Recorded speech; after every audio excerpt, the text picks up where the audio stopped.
Because when I have the ball, I have the chance to score a goal.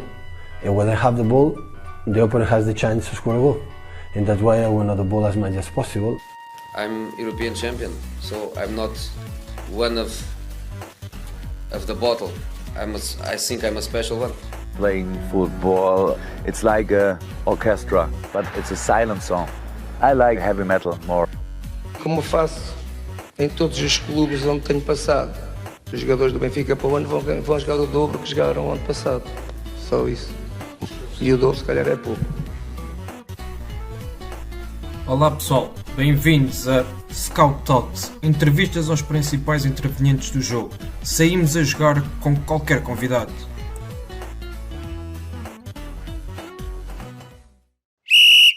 Olá Jorge, bem-vindo ao Scout Talks. É um gosto enorme ter-te aqui connosco e esperemos que seja uma conversa muito agradável nesta fase complicada em que vivemos, e nosso objetivo é continuar esta partilha de ideias, de conhecimento, como tem sido este podcast das várias edições para cá, e hoje será certamente mais uma dessas situações em que vamos ter aqui um treinador de referência, um treinador português a dar cartas na Europa, e que esperemos que seja uma conversa muito produtiva e interessante. Olá Francisco, muito obrigado pelo convite. É para mim um gosto enorme. É uma forma, nós todos andamos um bocado à procura do prazer que o futebol nos dá, mas quando sentimos que há reconhecimento, que as pessoas também gostam de nos ouvir e gostam de nos ter, também nos dá algum gozo. Nós também temos esse costelo um bocado de egoísta e de narcísica, digamos assim. Por isso também agradecer a oportunidade de partilhar aquilo que são experiências minhas e poder fazer uma coisa que eu adorava fazer quando não era o Jorge Maciel que as pessoas conhecem hoje, que era poder ouvir histórias e poder ouvir de outras pessoas que me poderiam aportar. Portanto, desde já, o meu muito obrigado por esta participação. Obrigado nós, e é exatamente isso, é esta troca de ideias, de histórias que acreditamos que beneficiamos todos e que acabamos por evoluir e crescer. Eu vou começar pelo um tópico que é a questão do futebol de formação. Tu estiveste ligado ao futebol de formação, depois foste para o estrangeiro como treinador adjunto. Esta temporada regressaste para estar ligado ao Benfica Sub-23. Durante este tempo, qual é que foi a opinião que tiveste e que tens neste momento sobre a formação em Portugal e o desenvolvimento do jogador português? O que é que tu viste que alterou neste período temporal, desde que tu estiveste ligado à formação até ao início desta época, digamos assim? Eu acho que a alteração fundamental é o reconhecimento que a subsistência dos clubes pode passar por produzirem, por serem eles próprios a produzirem a sua matéria-prima, em vez de andarem a investir com margem de erro em coisas que vêm importadas, digamos assim. Acho que isso, sim, houve fruto de muito da necessidade, e temos o caso, por exemplo, do Sporting já mais atrás, e agora o Benfica com um retorno financeiro brutal, que leva o clube a um patamar financeiro que lhe dá uma saúde e uma autossustentabilidade muito grande. Temos o Porto também, com alguns exemplos na formação que aos poucos vão aparecendo, como o Mário Baró, o Tomás Esteves, o Fábio Silva. Portanto, acho que os clubes perceberam que entre fazer um investimento que dado a nossa capacidade dos clubes portugueses comparativamente com os outros campeonatos e com os outros clubes da Europa, um investimento que ficaria aquém daquilo que seria a qualidade que nós necessitamos para aportar efetivamente qualidade e mais-valias ao nosso plantel, os clubes portugueses perceberam que, se calhar, uma das coisas que nós fomos unânimes em perceber é que a nossa seleção joga praticamente toda no estrangeiro. E se joga praticamente toda no estrangeiro é porque o jogador português, que é formado em Portugal, que cresce em Portugal, em clubes de bairro, em clubes de mais-valia, é um jogador especial, porque dentro daquilo que foi as suas origens distintas, permitiu que nós sejamos neste momento os campeões europeus. Portanto, acho que essa tomada de consciência foi fundamentalmente o que mais mudou no panorama da formação. Claro que este olhar sobre a formação com outros olhos, com os olhos também de negócio, porque efetivamente não deixa de ser o retorno financeiro o grande motor Claro. Pode não ser o motivo mais válido, mas é um motivo que depois faz com que as coisas andem. Ainda bem que há um motivo para que as pessoas olhem para a formação. Fez com que os clubes também se organizassem. Eu acho que a questão das infraestruturas também é uma questão importante. Nós temos clubes cada vez mais com academias que parece que não. Eu não quero com isto dizer que o maior luxo ou a maior comodidade seja significado de maior qualidade no processo de treino. Pelo contrário, eu acho que nós fazíamos milagres com poucos recursos, e temos clubes que se calhar a nível sénior não tiveram grande impacto, mas que sempre deram grandes jogadores, fruto da sua modéstia e dos seus recursos humildes. Portanto, acho que a forma como se começou a olhar pela formação, seja desde... E aqui eu acho que os treinadores também têm alguma responsabilidade, acho que há um mérito também dos treinadores. E atenção que eu não quero chamar aqui o mérito dos treinadores pelo mérito da formação dos treinadores. Acho que os treinadores do antigamente foram muito bons, como são os de hoje, como também foram muito maus, como são os de hoje. Portanto, não há um treinador de antigamente e não há um treinador de agora que serve a formação. Acho que aquilo que é efetivo e que se mantém na formação e nos treinadores da formação é a paixão pelo jogo. Muitas vezes é o abdicar de tempo para a família para contribuir para o desenvolvimento dos filhos dos outros.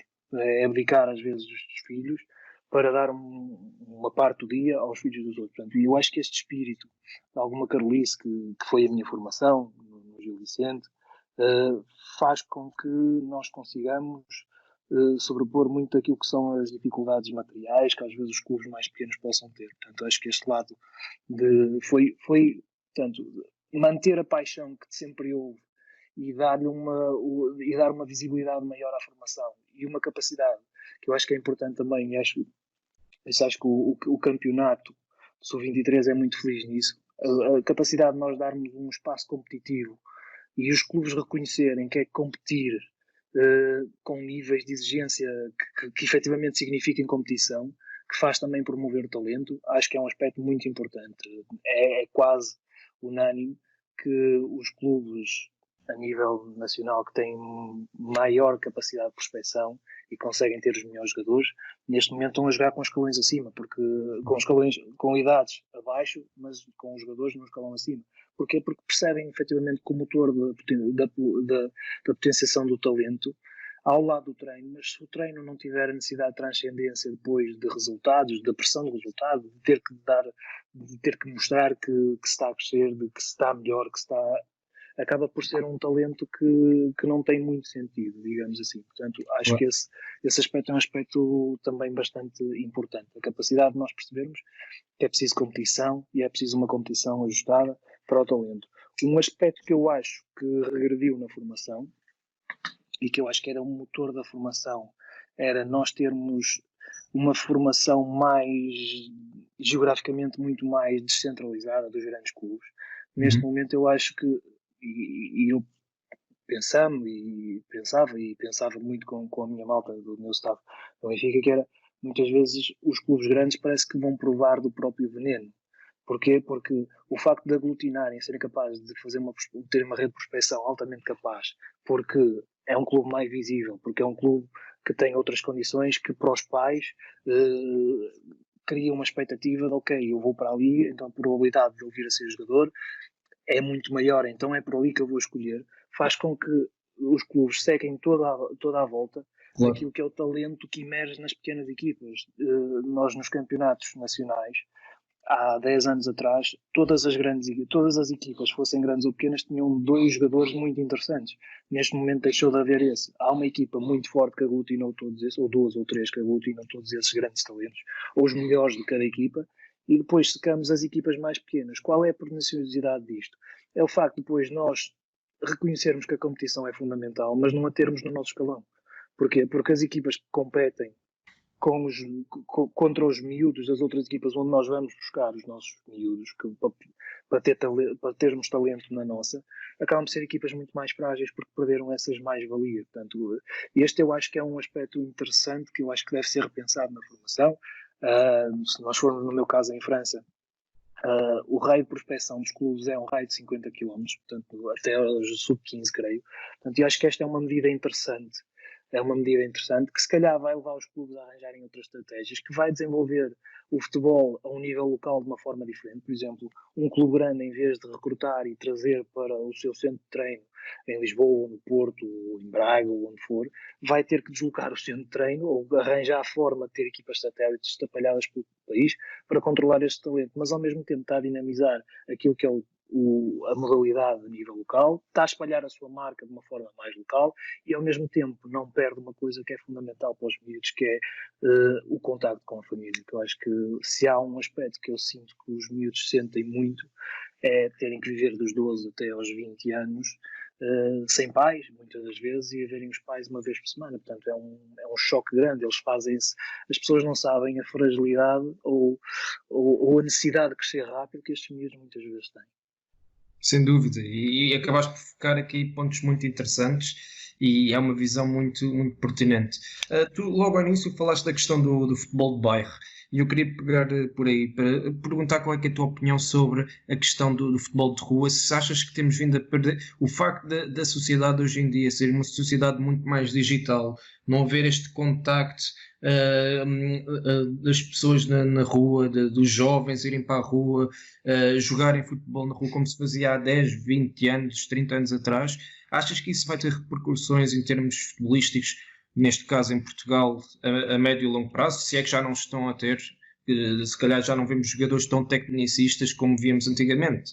E isto pode ser uma consequência deste decréscimo.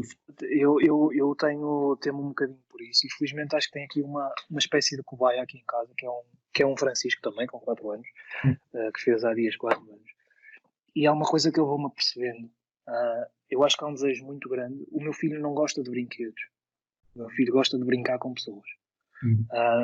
E acho que o existir ou não existir, eu sei que a sociedade está diferente, eu sei que os espaços urbanos não foram feitos para o que era antigamente, porque o espaço que era para a brincadeira foi ganho pelos carros para estacionar, foi ganho pelos prédios para serem construídos. Portanto, há toda uma nova noção de urbanismo que hipotecou ou que negligenciou aquilo que era um motor importante do desenvolvimento das crianças.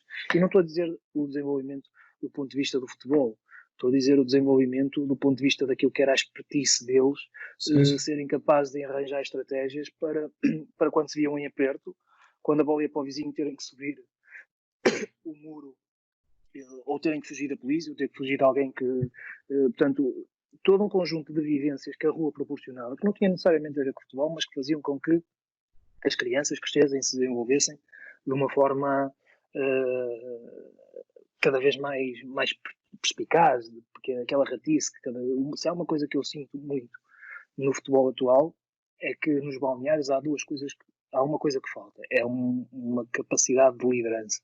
Cada vez menos temos o líder do gangue que se assume e que vai organizar o jogo com o bairro contrário, ou que quando há confusão se toma a iniciativa e vai para lá para a frente e acalma tudo, ou faz tudo incendiar-se ainda mais. Portanto, isto falta, e acho que é consensual nos plantéis profissionais de faltar. E falta também aquela ratice em jogo. O gajo malandro que caía, que enganava o adversário, fosse na finta, fosse na capacidade de tirar uma falta, fosse no marcar uma falta rápida quando os outros estavam meio adormecidos, achar que o jogo estava parado e o gajo estava vivo. Portanto, esse tipo de malandrice eu acho que falta, e acho que a rua era importante nisso. Portanto, o lado da rua, eu dizia, o meu filho é uma espécie de cobaia, porque eu percebo claramente que ele tem ninguém tem necessidade daquilo que desconhece. E o meu filho adora está-me sempre a dizer, vamos jogar ali à bola. Eu, aqui na sala, ele toma conta da sala e a sala tem uma baliza e tem 10 bolas e ele anda aqui a brincar, não temos ido para fora face às circunstâncias, mas aquilo, eu sinto que eles têm muito prazer nas mesmas brincadeiras que nos davam prazer. A questão é que para nós é muito mais cómodo.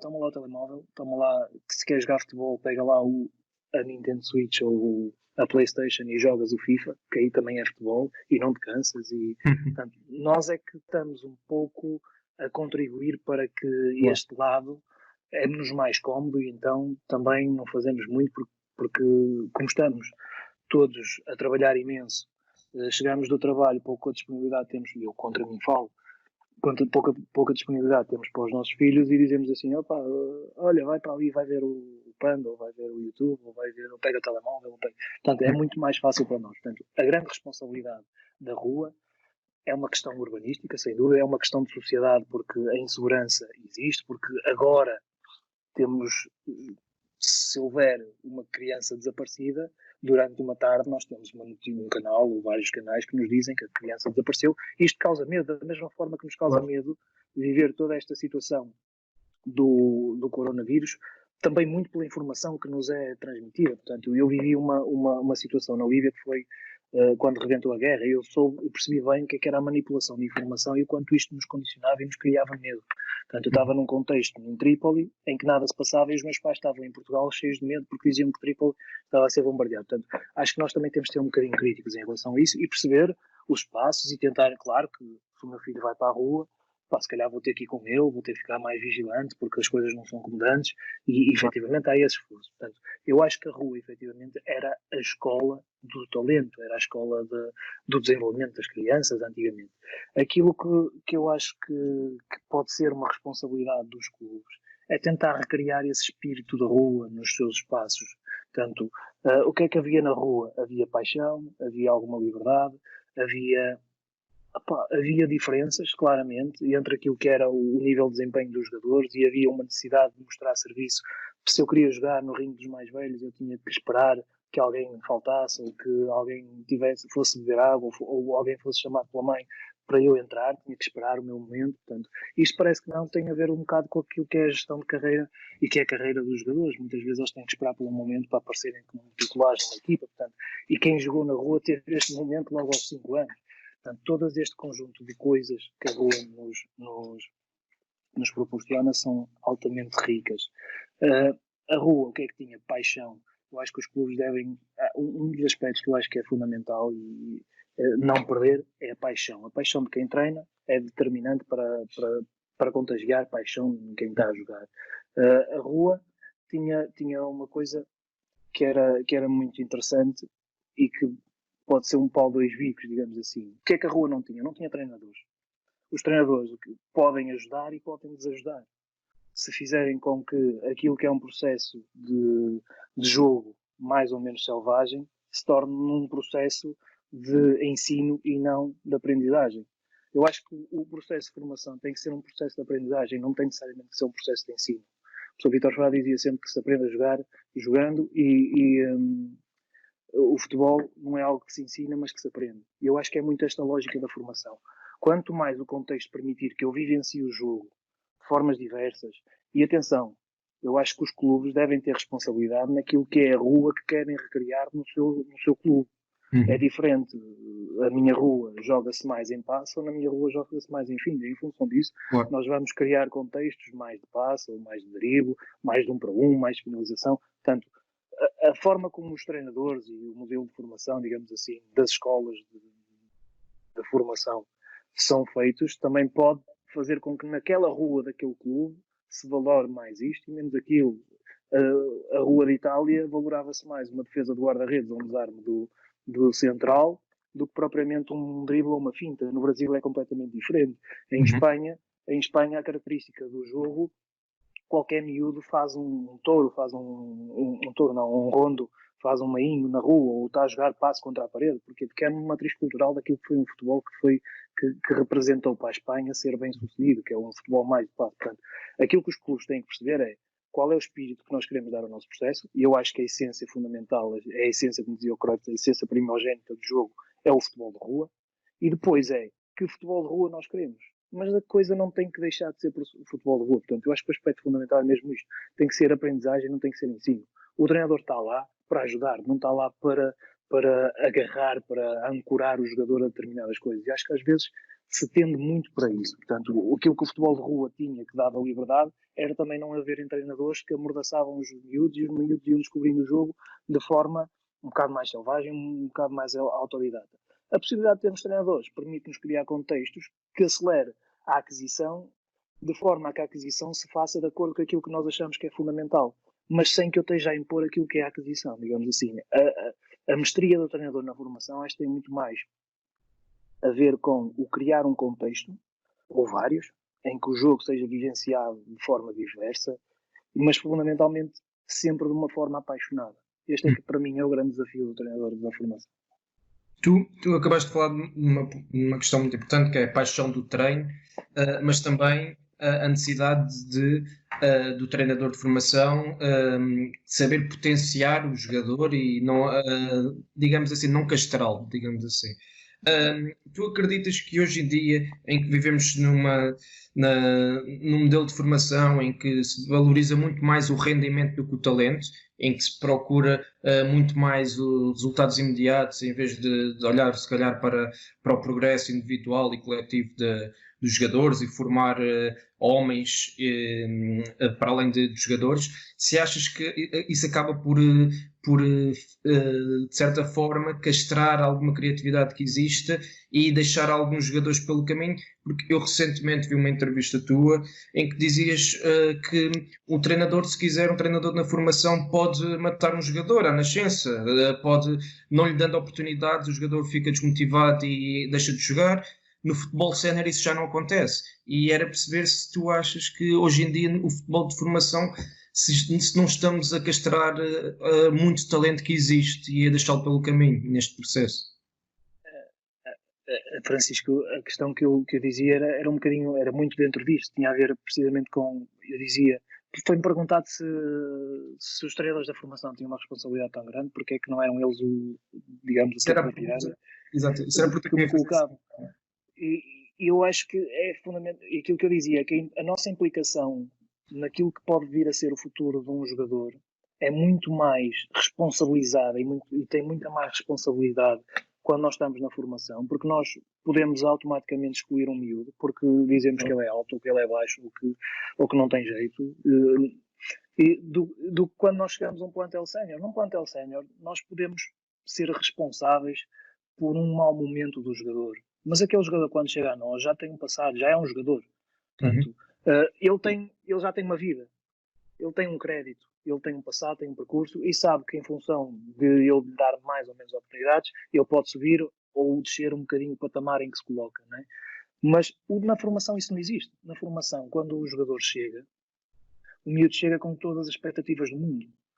E se nós olharmos para aquilo que lhe falta, nós vamos perceber que lhes falta imensas coisas. É um miúdo, está num processo. O grande desafio que os treinadores devem colocar é, mais do que olhar para o que lhes falta, é olhar para o que eles têm. Porque o aspecto fundamental do talento, e eu acho que quando se fala de talento, fala-se de uma forma, é quase como um conceito, mas é um conceito muito vazio. E o talento, por ser plural, não é nada vazio.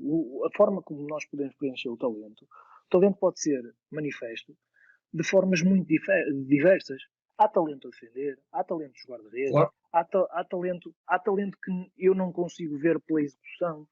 E os talentos mais difíceis de nós vermos nas fases, nos miúdos mais novos, tem precisamente a ver com isso. É um miúdo que pensa como ninguém, mas ainda não consegue executar. Porque ainda tem os déficits circunstanciais, que não lhe permite que a sua capacidade de compreensão do jogo seja acompanhada pela sua capacidade de execução, porque a relação com a bola ainda não lhe permite. É o gajo que vê um extremo que está aberto e consegue receber de frente e olhar, mas depois assim, tenho que jogar curto porque eu não consigo meter longe. Portanto, o jogo, o talento, o primeiro reconhecimento que nós temos de fazer, o talento é uma coisa plural, pode-se manifestar de muitas formas. A diferença é um aspecto fundamental no jogo de qualidade.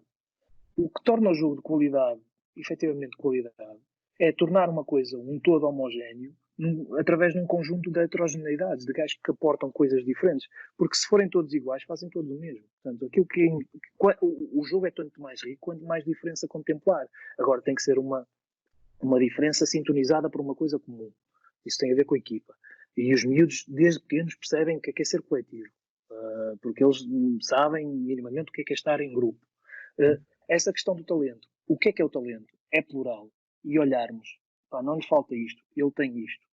É fundamental para nós não hipotecarmos aquilo que é. Porque senão o que é que acontece? Eu sou um bocado crítico em relação àquilo que é o perfil do jogador da formação. Eu acho que isso não faz muito sentido. Nem na formação, nem nos patamares mais acima, nem nos séniores. Porque é muito bonito, e vou falar, por exemplo, na realidade sénior. O perfil do jogador é este jogador, está bem. O clube tem dinheiro para contratar? Não tem. pronto, vem um gajo que não tem nada a ver, mas que tem outras coisas e as minhas subdinâmicas tornam-se funcionais de outra forma. E eu não me descaracterizo como equipa. Eu posso dizer, na Líbia nós tínhamos um 6 que era um 6 muito, não era muito pivô, não era muito fixo, mas era um gajo com muito mais mobilidade. Isto permitiu-nos o quê? Dava-nos outras coisas, não dava uma questão posicional como o outro dava, mas dava-nos uma abrangência de espaços diferente. Aquilo que nós tínhamos que fazer era como é que aquela abrangência de espaços podia ser útil para a equipa. Ou seja, tínhamos que equilibrar a equipa de uma forma diferente, mas por outro lado ele aparecia em zonas diferentes, que se calhar um jogador mais posicional não entrava. Portanto, porquê? Porque não tínhamos dinheiro, porque o mercado estava fechado e era aquelas nossas circunstâncias. E eu acho que o modelo, o perfil de jogadores na formação tem a ver muito com... Não existe. Qualquer jogador, sendo funcional numa equipa e tendo um mínimo de talento, pode aportar à equipa. A prova disso é que nós conseguimos fazer 1001 equipas distintas com 1001 craques mundiais, com configurações antropométricas, com relação com bola completamente distinta, e fazemos equipas completamente diferentes. Portanto, a prioridade é de perceber que eles são todos diferentes e todos têm lugar se efetivamente tiverem alguma qualidade. Portanto, e cabe-nos a nós perceber o que é o caminho deles e dizer, ok, este é o caminho deles, se calhar neste faça aquilo que são as características dele, se calhar coaduna-se mais jogar em determinadas zonas do campo, faça as características deles, se calhar joga mais baixo, mais alto. Portanto, tem a ver mais com a nossa capacidade de olharmos e percebermos o talento. A premissa fundamental para potenciar talento é primeiro detectá-lo. E detectá-lo implica perceber que ele pode ser de uma forma, pode ser muito variável. Sem dúvida. Tu falaste também da questão dos treinadores de formação acabarem por ter mais responsabilidade do que os treinadores séniores. Isto porque, era aquilo que estávamos a falar, que acabam por ser determinantes no processo de desenvolvimento do jogador, mas também do indivíduo, do homem que vai formar daí para a frente.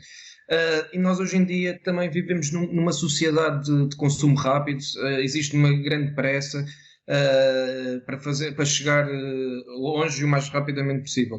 Achas que esta pressa também se traduz na questão do futebol de formação, é que os treinadores querem atingir o patamar de sénior o mais rapidamente possível e acabam por se servir, entre aspas, do futebol de formação para isso, descurando um pouco aquilo que devia ser o modelo de formação e dar, como estavas a dizer, potenciar o talento nas suas diversas formas.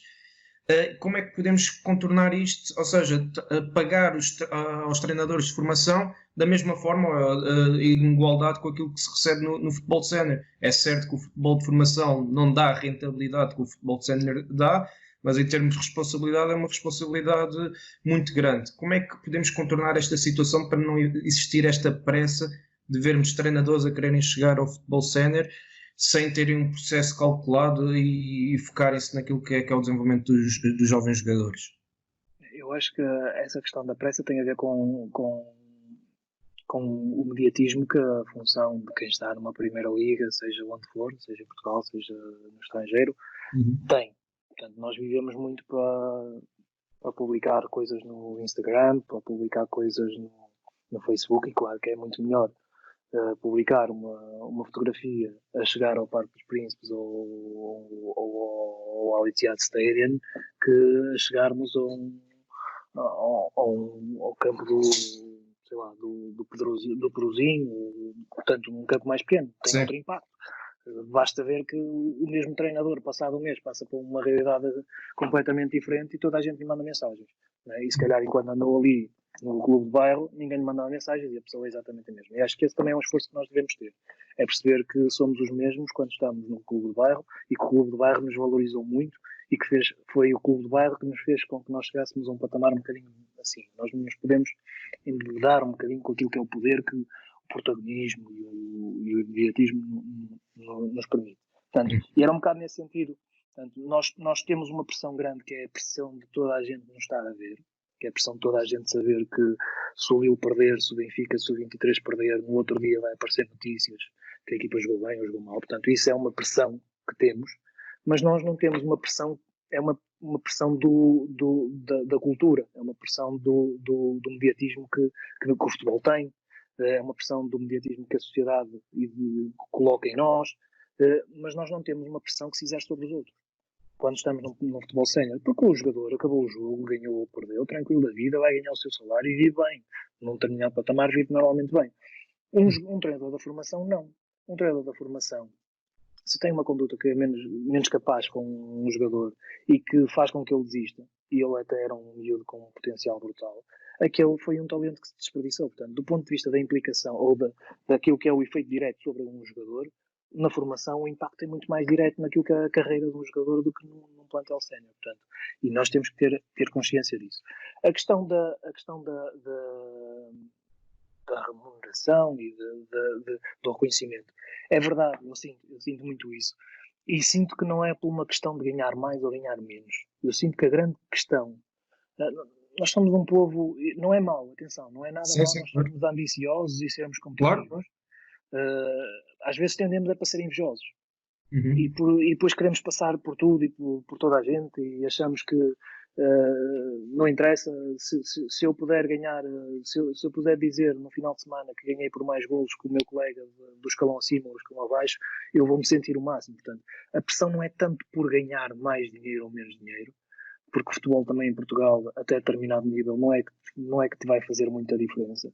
Porque entre tu estás deslocado de casa e da família e viveres a 300 km de tua casa e ganhas 1000 e poucos euros, ou estás num clube que trabalhas e ganhas isso e ainda tens um clube que te vai dar mais uns trocos. Portanto, qualquer profissional de educação física, se trabalhar numas escolas, numas AECs e numas piscinas municipais e à noite foi trabalhar num clube, possivelmente ganha 1000 euros, embora tenha que fazer mais, Claro. tem que andar de um lado para o outro, mas não tem o transtorno de se deslocar, está perto da família, portanto, eu não estou a ver que seja uma questão, é uma questão mesmo de afirmação pessoal, de ego, de estatuto, de dizer eu estou aqui neste patamar. Portanto, e às vezes eu acho que efetivamente as pessoas não percebem que o caminho, primeiro não é um caminho igual para todos, e há muita gente que me pergunta, pá, como é que eu faço para vir a ser treinador adjunto, para chegar à Primeira Liga?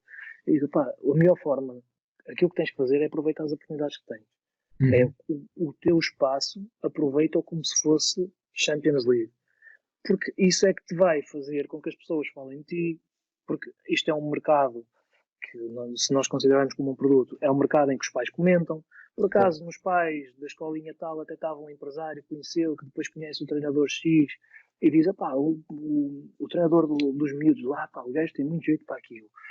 Entretanto, o treinador X até despedido, ou vai para uma equipa técnica, o adjunto foi para outra equipa técnica e abriu uma vaga, e diz, pá, aquele gajo, as coisas surgem do nada. Portanto, eu acho que as pessoas têm é que maturar o espaço onde estão, aproveitar o espaço onde estão e desfrutar.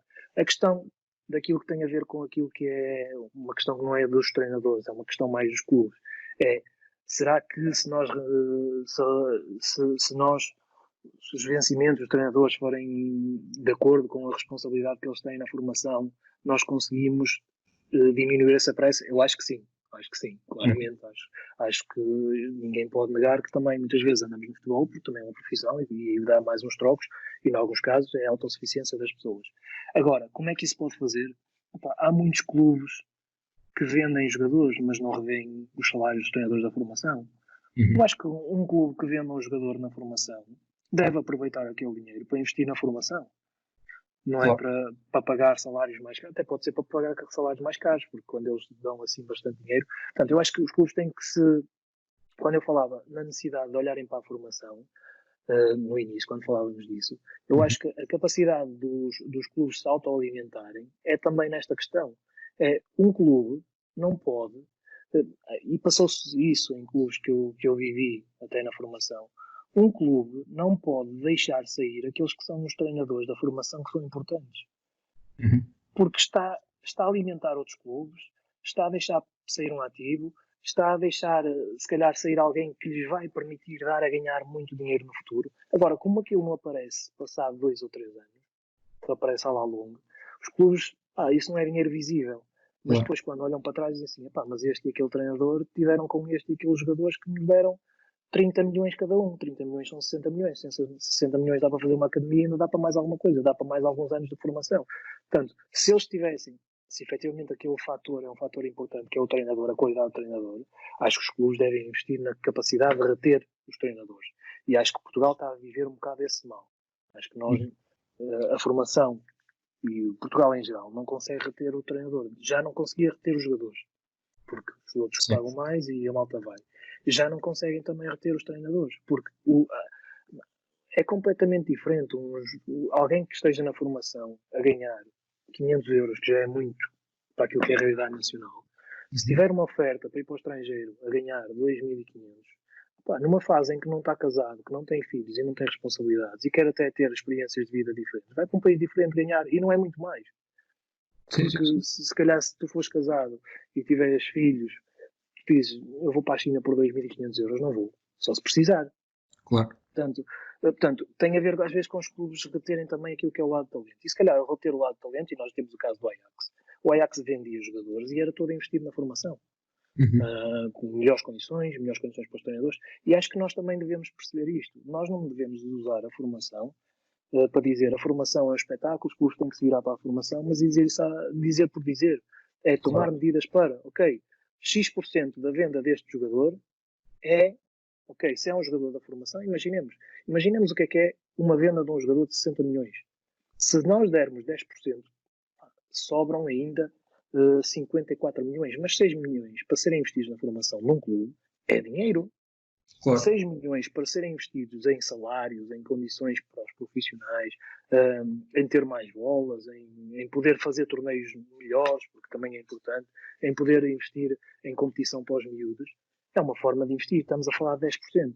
Claro que nem todas as transferências dão 6 milhões, mas se falarmos de 300 mil, 30 mil euros para um clube pequeno, já é dinheiro, já dá para os miúdos, se calhar, ir buscar os miúdos a casa, já dá para lhes criar uma rede escolar diferente. Portanto, é perceber onde é que dá para tirar. E estou a falar de 10%, não estou a falar de 50%, não é metade.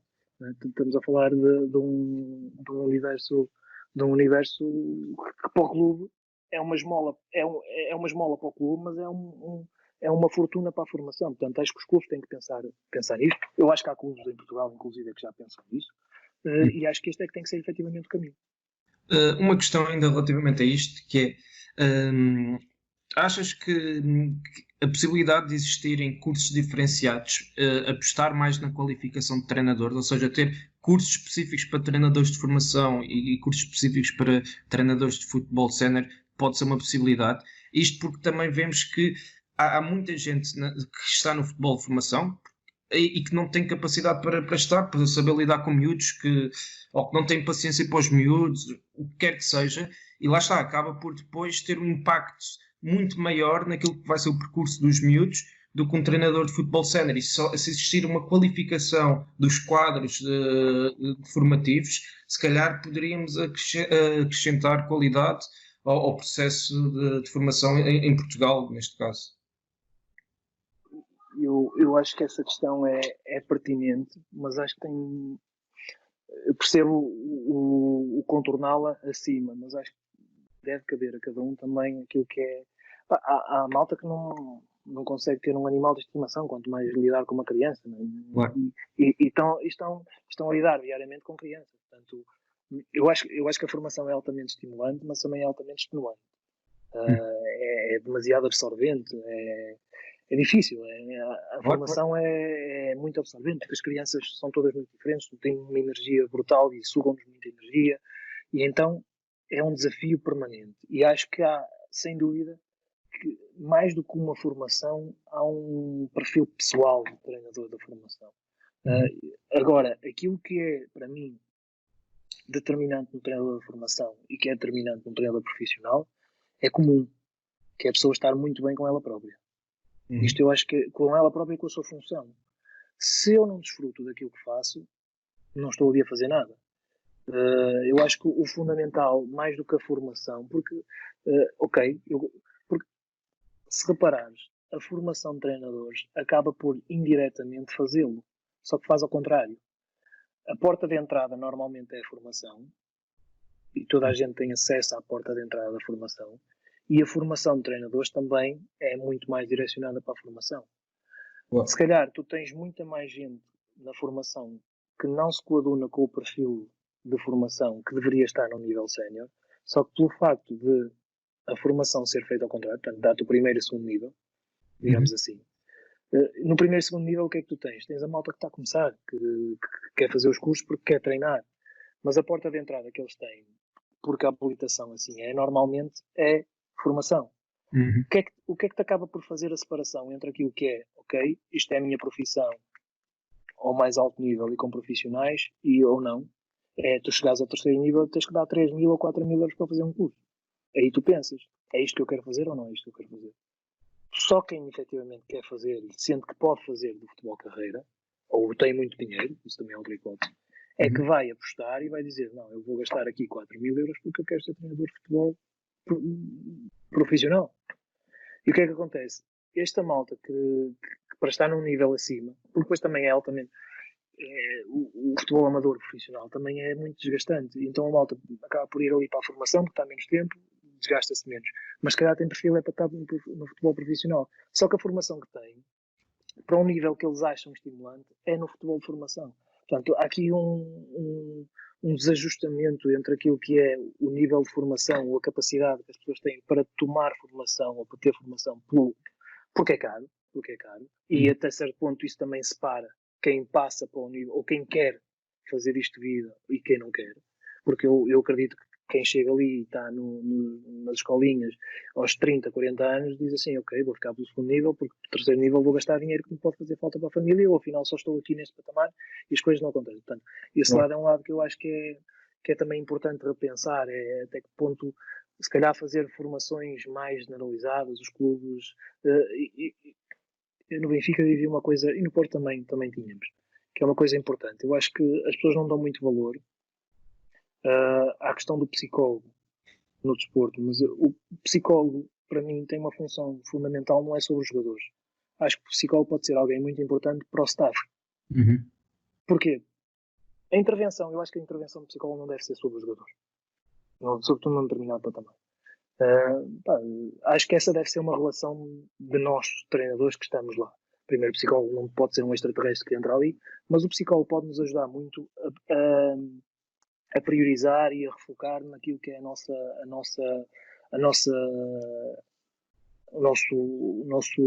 perfil.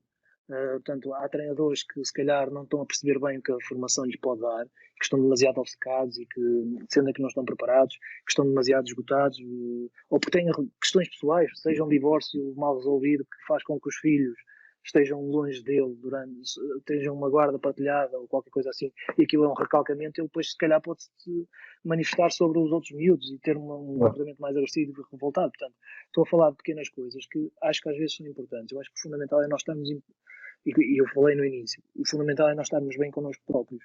E se os clubes conseguirem ter essa estratégia, ter alguém exterior, que não é exterior, que é alguém do clube, mas que possa dar este aporte aos treinadores, acho que é importante para os ajudar na relação com os jogadores, para os ajudar na relação com eles próprios, porque o nós estarmos bem connosco próprios faz com que nós estejamos muito mais capazes de aceitar os outros, de lidar com os outros. Eu percebi isto claramente no último ano, foi dos anos que eu mais desfrutei, porque foi precisamente nos anos em que eu menos pressão coloquei em mim próprio.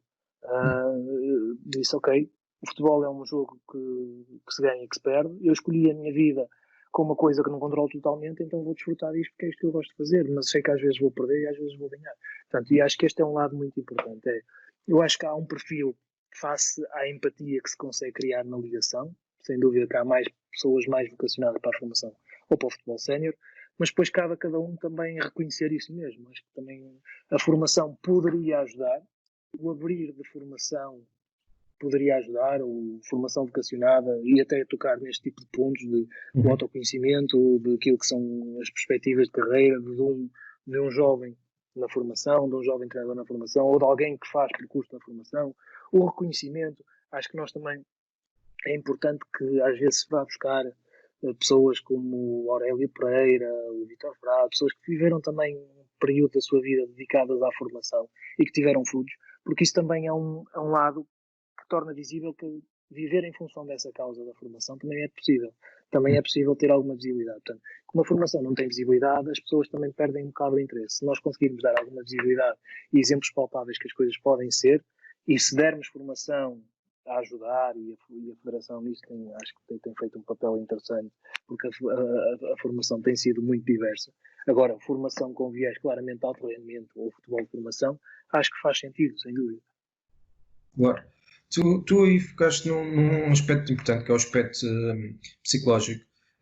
Eu ia fazer esta pergunta, mas relativamente aos jogadores, porque eu também já estive também, de certa forma, ligado ao futebol formação, e aquilo que sentia a maior dificuldade era perceber este lado social e psicológico dos miúdos, porque, por exemplo, às vezes temos um miúdo que chega ao treino e que são os pais que o vão levar de carro e que o miúdo chega fresco fisicamente e mentalmente e tem um melhor aproveitamento do treino e acabamos por escolher o miúdo para jogar de forma mais regular e acabamos por descurar se calhar um miúdo que tem para ir para o treino tem que andar sozinho 30 minutos ou que antes do treino teve mal de educação física, ou a escola não está a correr bem, ou a namorada, ou a estabilidade familiar.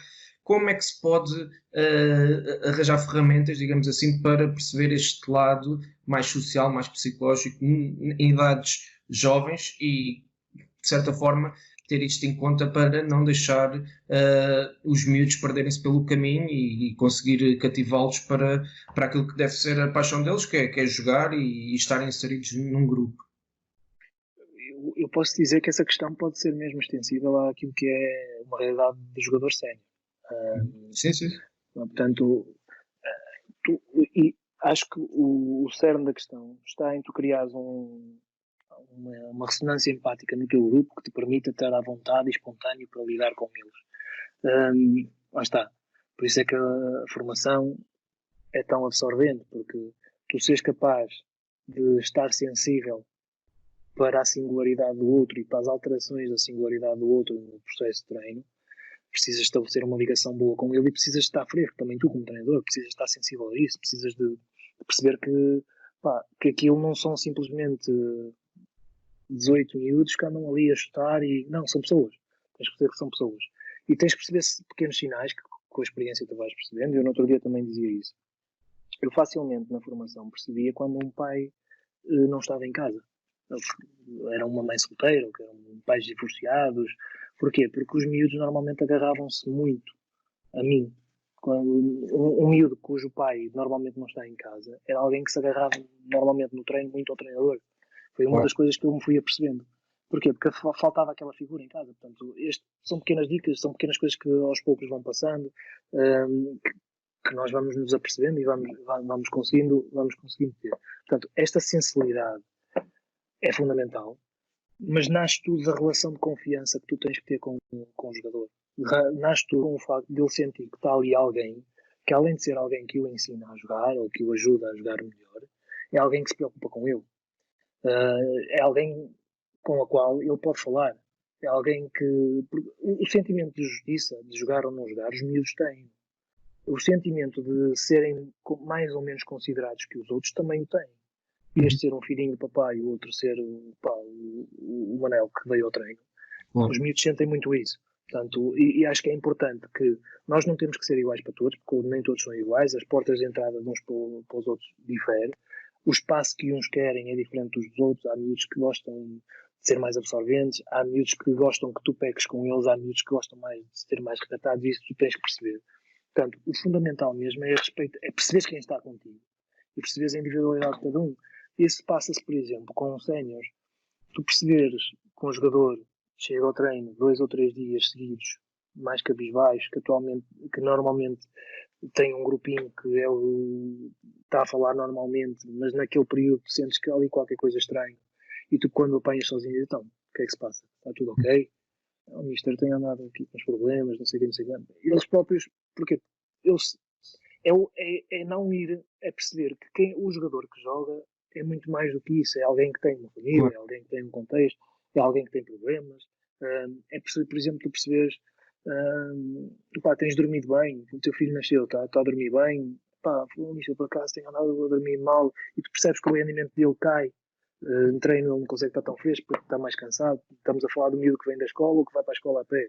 Aqui no alto nível tens o filho que nasceu, que passa mais noites, e que o rapaz às 3 da manhã está acordado porque tem que ajudar a mulher a dar de mamar, depois o miúdo custa a adormecer, e às 8 da manhã levanta-se para ir para o treino e dormiu 4 horas normais. Normalmente o resto foi um sono interrompido. Portanto, esta sensibilidade para tu perceberes aquilo que cada um te pode dar aqui de cada um é, e tu estás sensível para teres esta relação de confiança que lhes possa permitir eles dizerem, mister, hoje não estou amassado, hoje não deu, pá, estava com os problemas. Pronto. Isto tem a ver com. Isto é uma questão que é sensível ao professor na escola e que é sensível ao treinador na formação e que é sensível ao chefe de uma empresa e que é sensível a um treinador num contexto de futebol profissional. Portanto, o respeito pela individualidade é determinante e tu seres capaz de estabelecer. Eu acho que uma das coisas que nós adjuntos podemos ter é esta capacidade de estabelecer esta ligação com os jogadores. Porque normalmente estamos mais em contacto e esta relação de confiança deles perceberem, ok, está aqui um gajo que me quer ajudar, quem eu posso desabafar, com quem eu posso falar, é muito importante para tu teres até um controle de algumas coisas que andam à volta do processo, mas que tu não controlas, como tu dizias. Na formação é um miúdo que os pais têm dificuldades e têm uma refeição por dia, é um miúdo que vai para a escola e antes de ir para a escola tem que levar os irmãos à escola e levanta-se muito mais cedo que todos os outros e então é normal que ao final do dia esteja cansado. É um miúdo que, porque tem tudo em casa, é educado por empregadas, o respeito que tem pela entidade que normalmente o educa é diferente, se calhar, dos outros. Portanto, há todo um conjunto de variedade de coisas que podem ser a interferir na individualidade de cada um e que depois nós temos que levar com elas no treino, que tu só te tornas sensível para elas se efetivamente estiveres disponível para os outros. Portanto, e o link é mesmo esse, é o lado da paixão e da emotividade estar muito presente no treino. Deixar-nos fluir naturalmente e deixar que as relações também dos jogadores connosco nos fluam naturalmente. Em relação costuma haver uma frase que é muito interessante sobre a parte sobre esta componente do futebol formação, que é formar a ganhar ou formar para ganhar. O que é que tu acreditas realmente? Eu acho que as duas são importantes. As duas são muito importantes. Eu acho que a maior falácia que existe no desporto mundial é dizer que ganhar e perder é desporto. É mentira. Para mim. O desporto é transcendência e desporto é fazer tudo para ganhar. Ganhar e perder são dois resultados do desporto. Agora, reconhecer que isso é possível é parte também de um competidor. Um competidor é alguém, um esportista é alguém que deve ser um competidor. Os grandes esportistas da história, estou a ver agora o documentário do Michael Jordan, e todos os grandes jogadores que eu tive eram os gajos mais competitivos no treino, no jogo, eram aqueles que fosse uma brincadeira, fosse o que fosse, eles estavam ali com o espírito de isto é no máximo, isto é para ganhar e nós é que temos que ganhar e são os gajos mais aglutinadores nisso. Portanto, a capacidade de competir, de sermos competitivos, é uma característica de alguém que se preza fazer tudo. Competir para ganhar, acho que essa é a finalidade do jogo. Portanto, é uma premissa fundamental na formação. Ninguém vai jogar para perder. É um princípio que deturpa a essência, o espírito do desporto em geral. Competir a ganhar é sim. Eu acho que o enquadramento competitivo é determinante. Eu acho que é muito mais rico ganhar do que perder. Mas aprende-se muito mais a perder do que a ganhar. Se soubermos o impacto que isso tem. Agora, se me disseres, eu acho que os processos competitivos devem permitir que os miúdos sejam bem-sucedidos, mas não de uma forma facilitada. É um miúdo ter estímulos competitivos que se coadunem com aquilo que é a sua capacidade de desempenho e ele ser capaz de dar resposta e ganhar regularmente, mais do que perder. Porque se eu perder muitas vezes, aquilo que eu vou fazer é sair do esforço. Porque todo miúdo gosta de ser reconhecido e para ele ser reconhecido é ter resultados naquilo que fazem, é serem bons naquilo que fazem. Nenhum jogador, por isso é que nenhum jogador procura o futebol para perder. Portanto, por isso é que é importante este balanço entre o querer competir, o querer ganhar e o ser possível ganhar. Eu lembro-me, eu tenho muitas vezes este tipo de questão. Eu às vezes eu coloco-me e digo assim, um gajo ser jogador de futebol, por muito fraco que tenha calhado ser, ou ter calhado numa equipa muito fraca, algumas vezes ele vai ganhar na carreira. Um ciclista, um velocista, um atleta do atletismo, um nadador, pode passar uma carreira sem saber o que é uma vitória. E assim, estes gajos precisam de uma resiliência brutal para estar todos os dias de manhã a levantarem.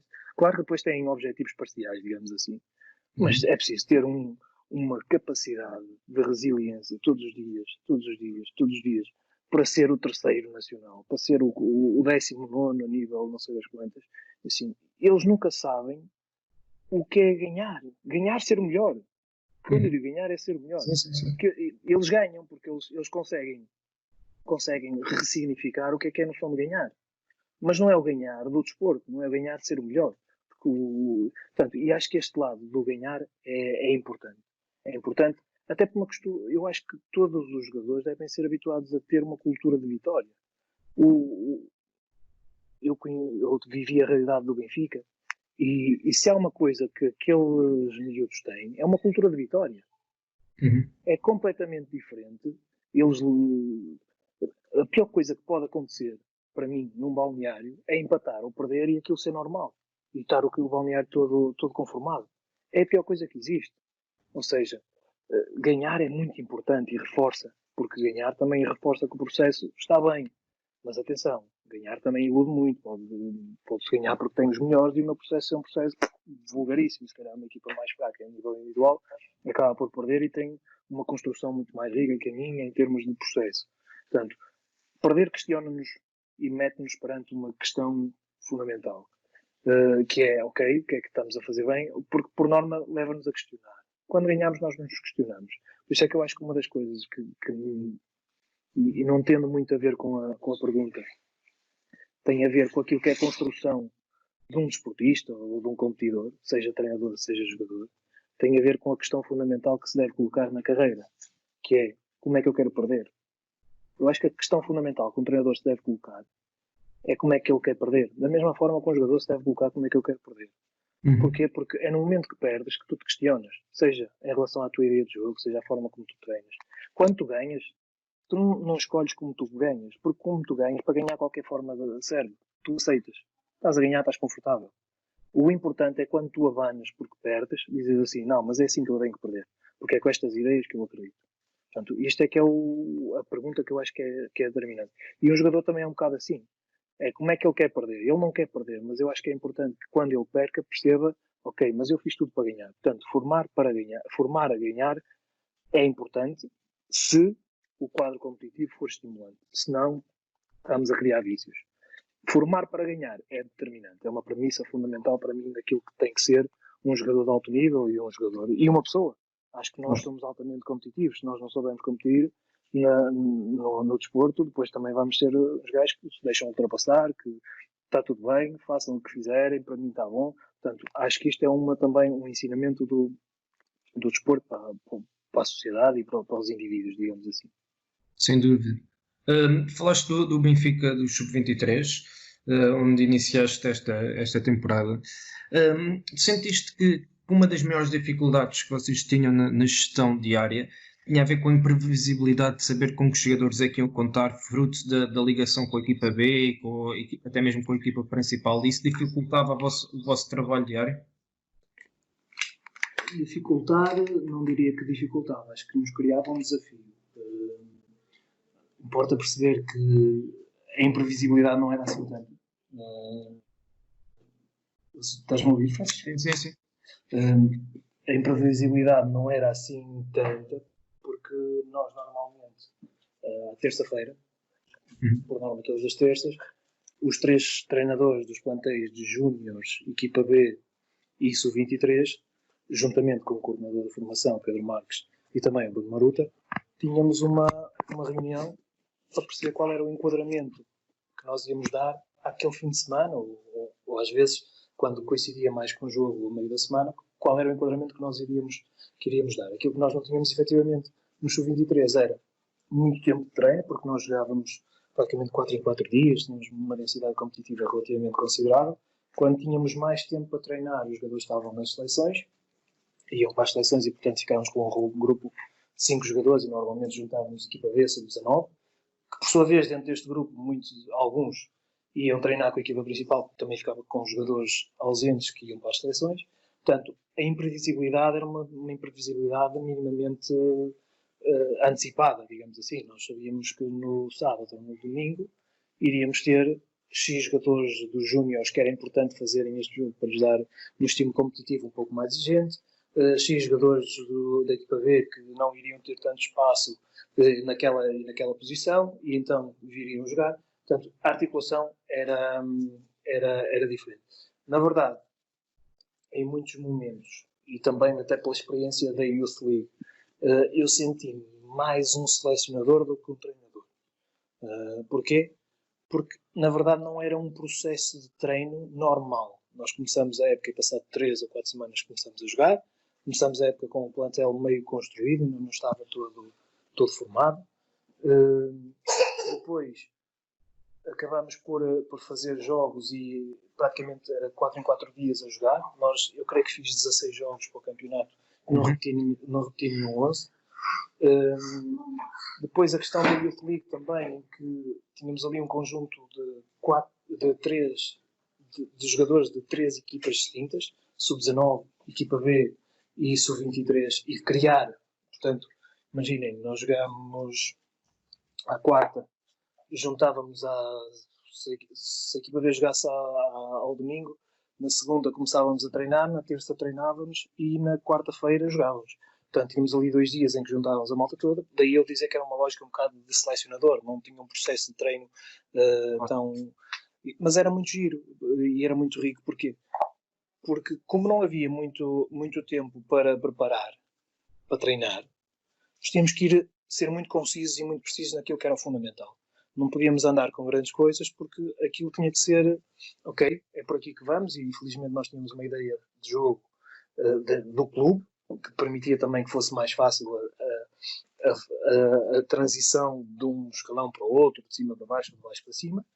E depois era muito assim, era perceber, ok, são 2 ou 3 situações que nós temos para treinar, porque não há tempo, vamos bater sobre isto, temos que melhorar nisto, ok, fazemos este tipo de situação, trabalhávamos 2, 3 treinos que teríamos para fazê-lo, e pronto, em função dessas prioridades, fazíamos o nosso processo. Portanto, dizer também que era um processo, como era um processo com muita densidade, era um processo com treinos não muito longos e com muita ênfase, muito mais para criar condições para jogar, propriamente para construir alguma coisa em termos de jogo, digamos assim. Portanto, a nossa prioridade era não crescer na fadiga dos jogadores, mas sim acelerar-lhes e permitir que, dentro daquilo que era a configuração que nós achávamos que era importante para eles perceberem para o jogo seguinte e em função do que estava para trás, ter um estímulo que fosse suficiente para eles serem competitivos e estarem minimamente frescos no jogo seguinte. E acho que conseguimos. Temos também uma ajuda grande e socorremos muito da questão do vídeo. Acho que o vídeo, neste tipo de densidade, neste tipo de necessidade de identificar o jogador que vem dos júniores ou que vem da equipa B, dizer, olha, queremos aqui este detalhe em termos posicionais, tenta perceber aqui. Portanto, tínhamos essa preocupação e funcionamos muito assim. Muito interessante. Eu ia lançar um desafio agora. Falaste de sentires mais selecionador, e a minha questão é precisamente isso: olhando para o Benfica, para o plantel que estiveste no comando técnico, e também para as restantes equipas da Liga Revelação, se és capaz de identificar alguns nomes que achas que podemos ver no topo do futebol português nos próximos anos? Sim,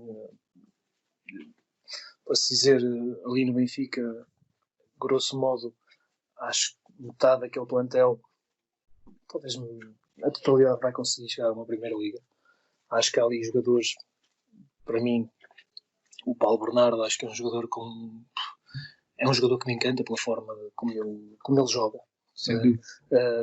Tem muito de Rui Costa. Eu acho que foram vocês que publicaram qualquer coisa do Paulo Bernardo. Aliás, fui eu que escrevi essa análise a dizer que parecia o Rui Costa, e é a sensação.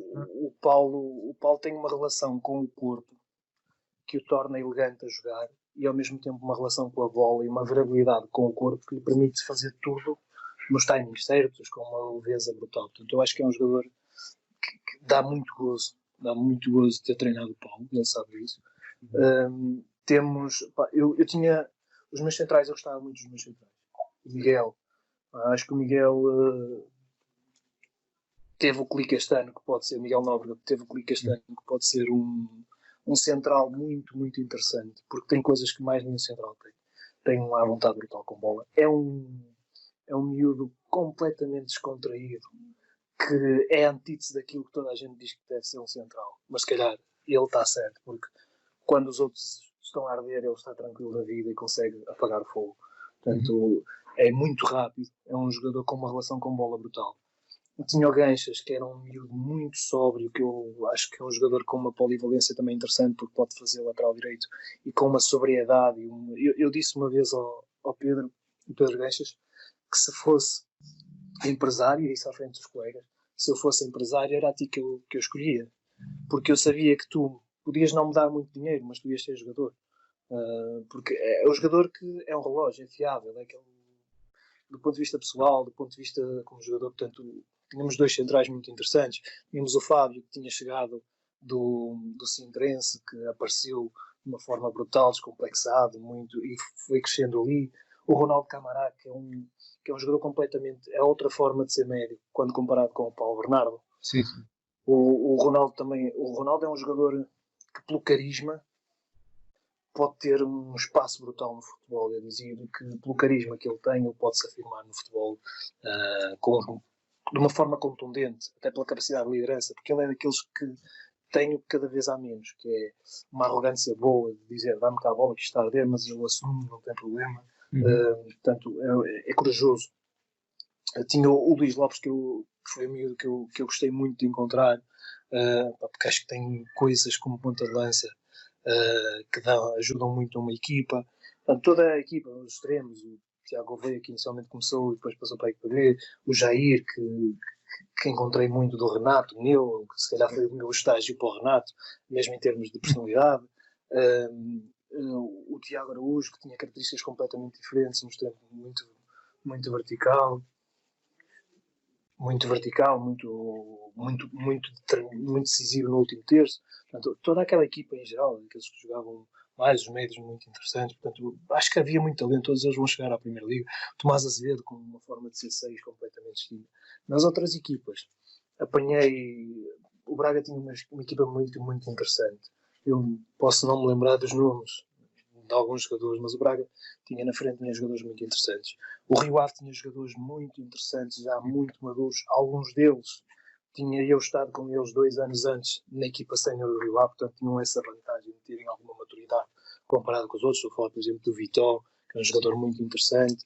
O Carlos, que é um guarda-redes que eu espero que lhe dê um contexto competitivo que lhe permita sair daquele patamar, porque acho que aquele patamar já é demasiado cómodo para ele. O Chute, que é um avançado muito, muito interessante. Portanto, o Rio Ave tinha 4 ou 5 jogadores muito, muito, muito, muito interessantes. Gostava muito do Paulinho do Guimarães. O Estoril tinha o... como é que ele se chamava? O Ala? Francisco? O Chiquinho, e tinha o Duarte Valente, e tinha também o miúdo que jogou no Porto, na formação do Porto, fez a formação, o João, um miúdo Oliveira, não, é um 10 deles, já não me lembro do nome, mas é um miúdo com uma qualidade muito, muito, muito interessante. Mais equipas, todas as equipas. O Leixões tinha jogadores muito interessantes. Tinha o Franco, tinha o Anana, que depois veio-se juntar a nós no Lille. Famalicão não cheguei a jogar, na primeira volta. Tinha alguns jogadores muito interessantes. A Académica, que também tinha jogadores muito, muito interessantes, médios. Mas eu acho que claramente das outras equipas o Joelson para mim era o jogador com mais talento. É um jogador que eu senti que, se normalmente as coisas correrem bem, é um jogador que pode chegar a um patamar muito, muito alto. Foi o jogador que mais me impressionou das outras equipas, foi o Joelson. Na altura no Sporting, senti, ele não jogou contra nós, entrou, e senti quando entrou que ele dava qualquer coisa à equipa. Abanou bastante o jogo. dominou mesmo muito o jogo, porque é destemido, vai num para um, encara, tanto sai para um lado como para o outro, tem coisas muito interessantes. Portanto, e acho que a Liga, em geral, é uma liga com bastante potencial. Aliás, acho que este patamar é um patamar muito interessante para aquilo que é a maturação de talento. Seja aqueles que ainda não se afirmaram, seja para aqueles que precisam de um patamar acima, numa idade mais tenra, para ter um estímulo diferente, como é o caso do Paulo Bernardo, do Ronaldo. Portanto, depois tem o Rafael Brito, que não teve muito comigo, mas esteve bastante comigo na Youth League, não teve muito comigo nos Sub-23, que eu acho que é um miúdo muito interessante, tem muito talento. Acho que quando ele tiver uma maturidade própria da idade, não é imaturo, mas acho que face à posição onde joga e a responsabilidade que tem, a maturidade é uma característica importante para ter alguma sobriedade e alguma consistência no jogo. Quando ele tiver, eu acho que vai ser um jogador muito bom. O Dantas é também um miúdo que me deu um gozo brutal, porque é um apaixonado. Todos os miúdos em geral no Benfica, aliás, não estar a falar deste ou daquele é injusto. Portanto, acho que ali estão os melhores. Portanto, a prova é que a maior parte deles são internacionais portugueses ou de outras nacionalidades. Portanto, isso diz do talento. E acho que todos eles normalmente vão fazer uma carreira na Primeira Liga. Falando agora sobre o Lille, gostava de perceber como é que caracterizas as vossas ideias de jogo e como é que operacionalizam essas mesmas ideias naquele. Assim, nós em termos de ideia, uma equipa que já vem um bocadinho de trás, portanto, com 2 anos com o mesmo treinador, iria agora acabar a segunda época. Estamos agora neste interregno que agora é definitivo para nós em França. Portanto, vinha com uma equipa que é uma equipa que se quer impor no panorama do futebol francês, uma equipa do top 3, digamos assim, ou que se quer impor como no ano passado fez segundo lugar, e é esse o objetivo do clube, é voltar às Champions. Do ponto de vista de jogo, é uma equipa que, quando eu cheguei, nuanceava bastante as estruturas em que jogava. Tinham jogado contra o Paris Saint-Germain com 3 centrais, uma linha de 5 defesas, portanto, jogava em 4-3-3, jogava em 4-4-2. E quando cheguei numa altura em que o treinador tomou a decisão de dizer que tinha que estabilizar. Tinha que estabilizar porque ia entrar num período em que queria voltar àquilo que eram as bases do Lille, dele, vencedor, que tínhamos feito ganhar no ano anterior. Então, jogávamos praticamente numa estrutura de 4-4-2. Podemos dizer que somos uma equipa que eu destaco o Lille mais pela dimensão defensiva em termos coletivos do que pela dimensão ofensiva. Acho que é uma equipa que coloca bastantes problemas a qualquer adversário, uma equipa que pressiona muito bem em subida, e nisso o Zé Fonte tem um mérito brutal como líder daquela linha defensiva, porque empurra a equipa para a frente, porque controla bem, e acho que do ponto de vista defensivo nós somos muito fortes. Quem viu os nossos jogos com o Lyon, com o Marseille, com o Paris Saint-Germain, estou a falar das equipas que por norma as pessoas conhecem mais, percebe que do ponto de vista defensivo somos uma equipa muito forte. Do ponto de vista individual, somos uma equipa com bastante talento, com um misto de talento e alguma experiência. Estamos a falar do Zé atrás, do Zé Fonte atrás, e o Loic Remy, que se afirmava agora também como titular na equipa, e com o Benjamin. Portanto, temos ali 3 jogadores na espinha dorsal que são jogadores com alguma experiência, mas que à volta gravita jogadores de grande talento. Iconé, Renato Sanches, Vítor Osimhen, Bradaric, Zeki, Gabriel, central. Portanto, é uma equipa do ponto de vista ofensivo com potencial brutal. Do ponto de vista individual, do ponto de vista coletivo, é uma equipa que consegue jogar em diferentes estruturas. O Lille tem na sua característica a capacidade de jogar em diferentes estruturas em função dos problemas que pode colocar o adversário.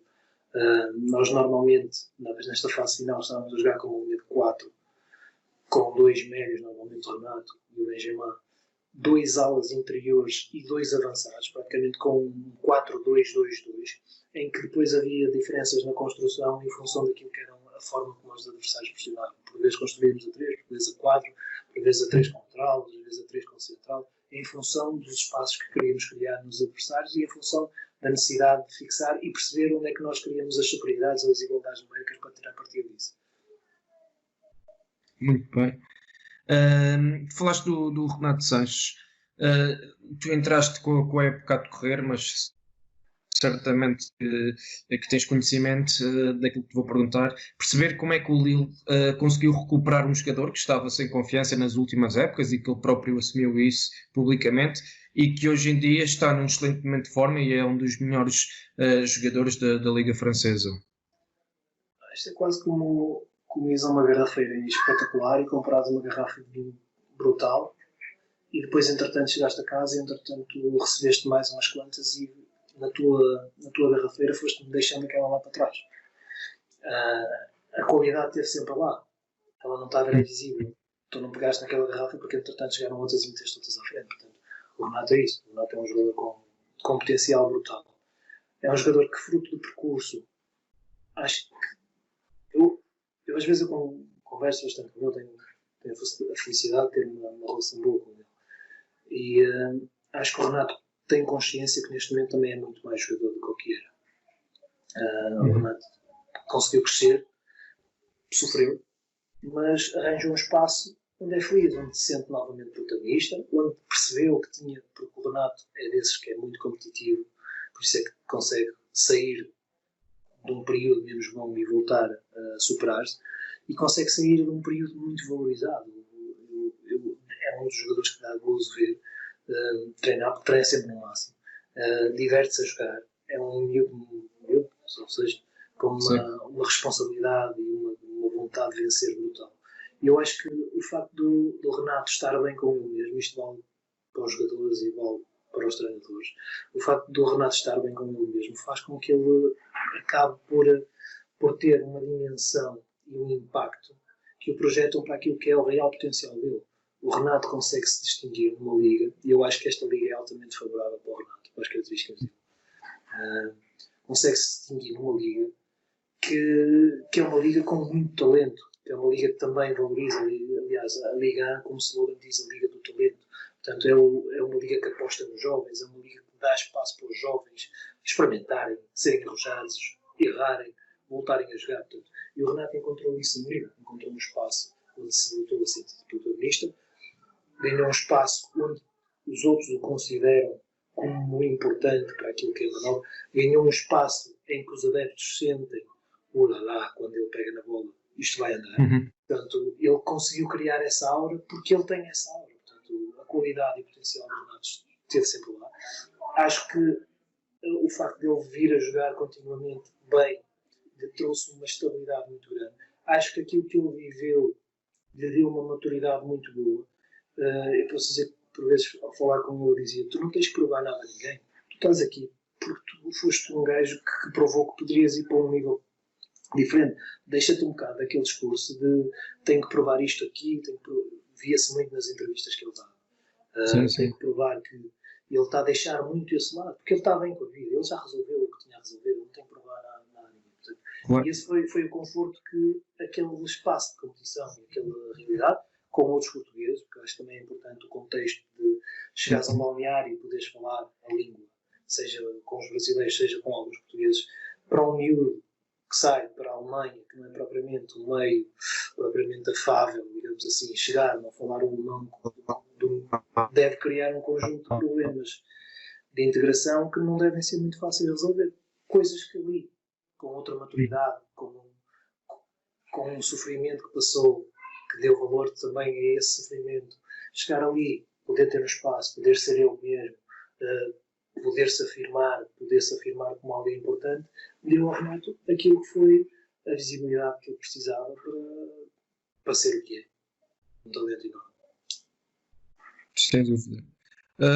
Relativamente à área da análise, vocês em determinado momento da época, também quando estavam na Liga dos Campeões e não só, porque depois tiveram as outras competições internas, vocês tiveram ciclos de jogos muito consecutivos, ou seja, 3 em 3 dias sempre a jogar. Neste momento, qual é que é a preponderância que vocês dão à área da análise, seja dos vossos jogos, seja do adversário, seja do próprio treino? Como é que, dada a falta de tempo entre jogos, como é que esta área da análise assume uma importância extrema naquilo que é o vosso planeamento semanal? A imagem, eu ao longo da minha carreira fui percebendo, até porque lidei com culturas diferentes e estive a treinar em países em que não dominava a língua, e o recurso à imagem é determinante para nós conseguirmos passar uma mensagem. O jogador vê-se implicado na imagem, consegue ter uma imagem concreta daquilo que é ele mesmo. Portanto, e nós neste período, e não só, socorremos bastante da análise. A análise da própria equipa, fazemos sempre depois do jogo. Normalmente eu sou responsável pela análise da própria equipa. Aquilo que faço é, através do programa de Sport Code que nós temos, selecionar, cortar todo o jogo, legendar e no dia a seguir falar com o treinador e em função também daquilo que ele viu, selecionarmos algumas imagens para depois apresentar.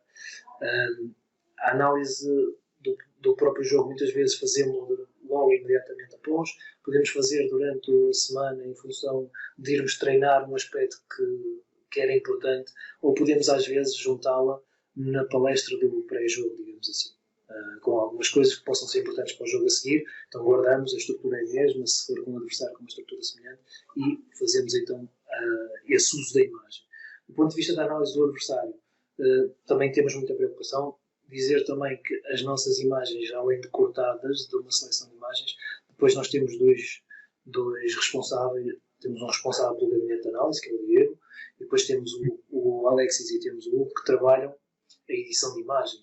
Eu trabalho mais de editar, nós trabalhamos com o que quero, que nos permite dar à imagem ainda um impacto maior. Portanto, fazer-lhes perceber onde é que são os passos, qual era a movimentação que devia ter feito, a possibilidade de mover adversários em função do nosso posicionamento, portanto, tornar a imagem, trabalhar a imagem de forma a que consigamos diminuir o tempo de vídeo, mas torná-lo o mais consistente e o mais produtivo possível. Portanto, por isso usamos bastante.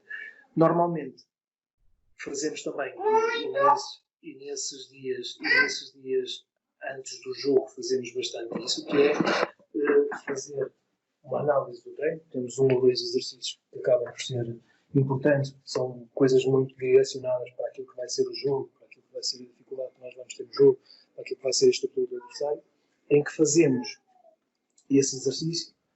Normalmente filmamos até com drone e depois analisamos e animamos editando a imagem, para depois apresentar praticamente na véspera do jogo ou na reunião pré-jogo, para alertar os jogadores para esta questão, para aquela. Portanto, trabalhamos bastante a esses três níveis. Portanto, tanto a análise de treino, como a análise de jogo, como a análise do adversário. Porquê?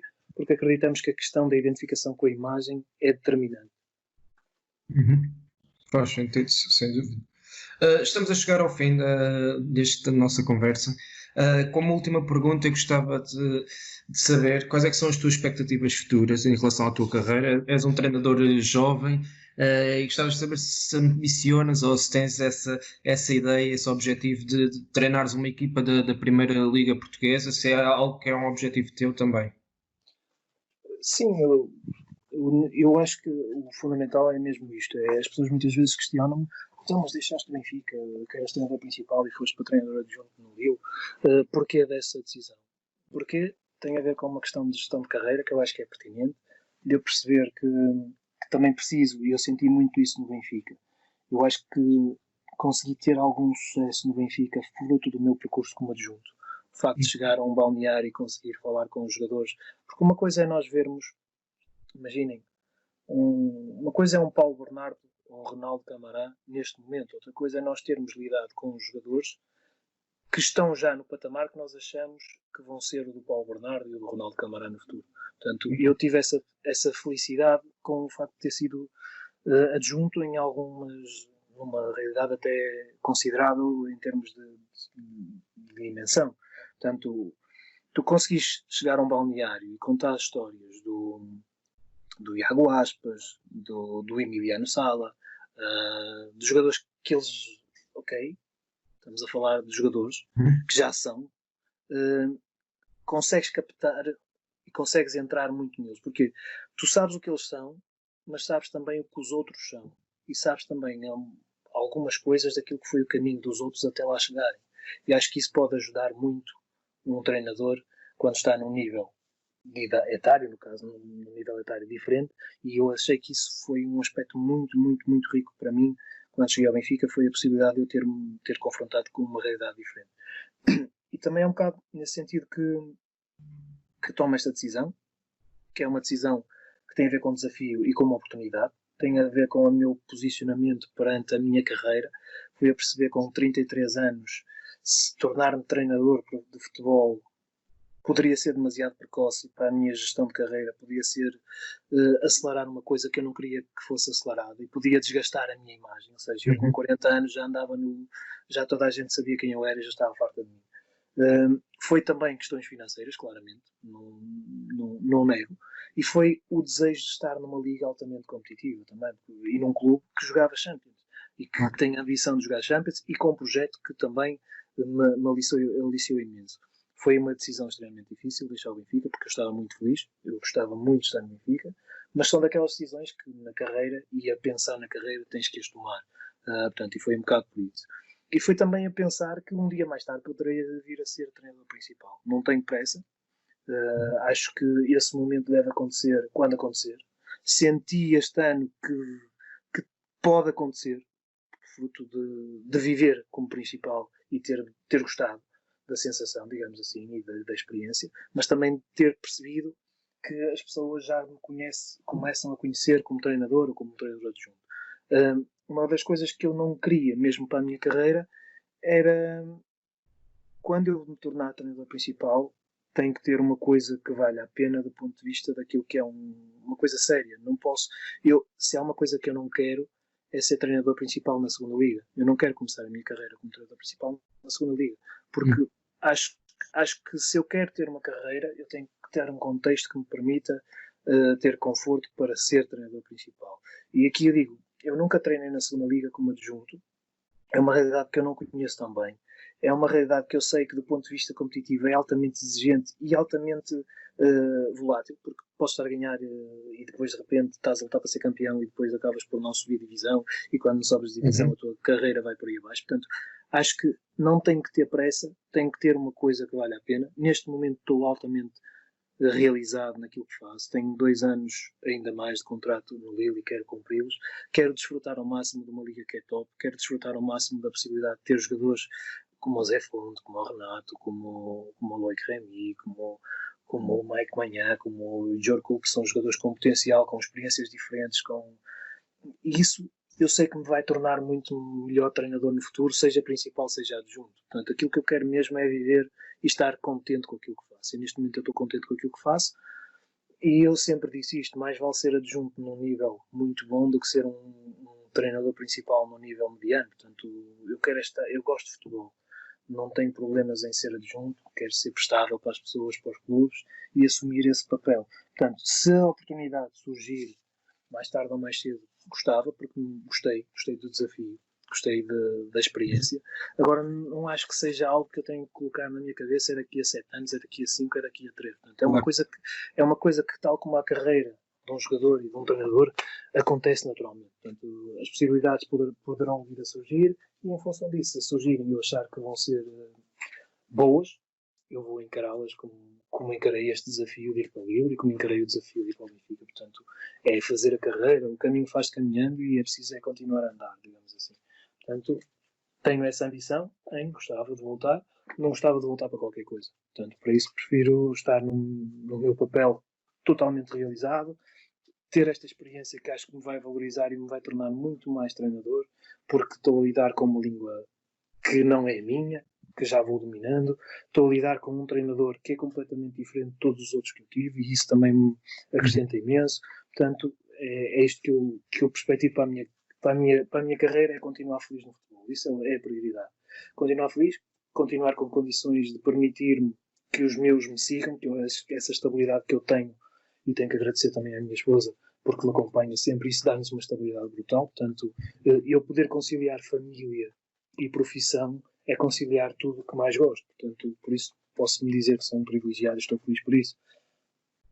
E esperemos que consigas alcançar todo o sucesso que desejas. Jorge, muito obrigado por este momento excepcional de conversa, muito interessante, um momento muito agradável. E esperemos que esteja tudo bem por aí e as pessoas também que ouvem este podcast possam estar bem neste momento mais complicado. Fazer votos de muito sucesso para aquilo que será ainda uma longa carreira que terás pela frente, certamente. Obrigadíssimo, Francisco. Também desejar que nesta altura eu percebo que as pessoas começam a ficar um bocado saturadas e desesperadas, que também é importante que as pessoas percebam também esta situação que o mundo nos coloca também perante um desafio da serenidade suficiente, mas também de uma necessidade que existe, né? Que as pessoas têm que trabalhar para ganhar dinheiro. Mas que dentro dos possíveis consigamos sair todos felizes, que consigamos dar valor a coisas que se calhar esta epidemia nos confrontou, que é a possibilidade de nós estarmos sozinhos. Eu acho que uma das coisas que mais me chocou nesta epidemia foi a dificuldade que as pessoas têm para estar em casa sozinhas, não estarem bem com elas mesmas. Eu acho que isto é uma excitação interior que se calhar esta pausa nos vai fazer bem, nos vai ligar com os nossos, nos vai fazer repensar as nossas prioridades, e isso é que é mais importante, é que nós consigamos sair daqui com uma lição de vida, felizes e capazes de perceber que o mundo às vezes tem a capacidade de nos pregar estas partidas e que o melhor é respeitá-lo e respeitarmos uns aos outros. Portanto, que toda a gente passe o melhor possível. Espero que tenha contribuído para este período tornar-se menos aborrecido com esta conversa, e espero que toda a gente se encontre bem. E a ti, Francisco, os meus parabéns por esta iniciativa mais uma vez. Muito obrigado, é isso mesmo. Votos de muito sucesso e que todas as pessoas estejam bem, que é o mais importante nesta fase. Um abraço, Jorge.